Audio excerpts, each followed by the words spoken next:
You know, I think I can count on one hand how many times Zero Punctuation has made a video just to give a game a glowing review, so I was immediately intrigued to hop on over to the Steam store and buy myself BPM, bullets per minute. And my initial reactions were, dear gosh dang hot dogs, this game is hard. It's like if you were to take The Binding of Isaac, Doom Eternal, and DDR, put it in a blender, and then throw it all over the walls so it looks like Quake. And the soundtrack definitely puts you right on the hype train to get you ready for some fast-paced, energized dungeon crawler shooter. But the game is unrelentingly difficult, and man oh man, Danimal does not back down from a challenge, especially when my fun bone is tingling, or my shooty sense is vibrating. Okay, enough. The introductory moments to the game are brutal, but the game quickly rewards your perseverance to try to learn. But then it recognizes your dedication to learn the game, and it straps on its big boy boots and kicks you hard in the shins and tells you to learn harder! BPM is relentlessly unforgiving, and if you die, you're back at square one with nothing to show for it but another tally towards your losing streak. And I've got enough of those. You have to battle your way through randomly generated dungeon rooms filled with creepy crawlies, occasional mini-bossies, and one big bossy. And while it is difficult, it is fun. It's a rhythm shooter, so your success depends on how well you can groove, move, jump, shoot, and reload all to the beat of the game's hard rockin' soundtrack, and you collect points and multipliers the longer you stay on rhythm, and it punishes you when you misstep. Similar to how the composer for Batman Arkham Asylum created a plethora of scores from the same essential chords, each stage, boss, and equipment room has its own unique musical style that's a variation of the game's core rhythm. And BPM also tries to tailor the music to your gameplay just like Mick Gordon did for Doom 2016. And while the soundtrack is a head-banging centerpiece essential to the game's core concept and design, I may have liked to have heard a little more variety in the intro level now and then, because after I died, I wanted to step off the hype train just so I could step in front of it, because the intro song became an anthem of my failure.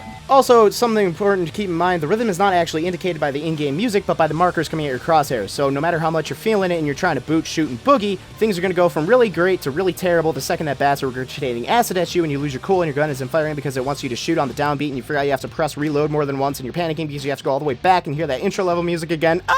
Or you go into the settings menu and turn on auto rhythm, which makes the game easier. You just have to admit defeat, suck on a pacifier, and ask the game to stop kicking your shins so you don't have to follow the rules of the rhythm. And while this makes the game a lot easier, it also in turn sacrifices a lot of its identity and becomes a generic, dirty-looking retro first-person shooter, and that's no fun. So if challenging gameplay and stress-induced strokes are something that you enjoy, I would highly recommend checking out BPM, bullets per minute. It is unrelenting, unforgiving fun.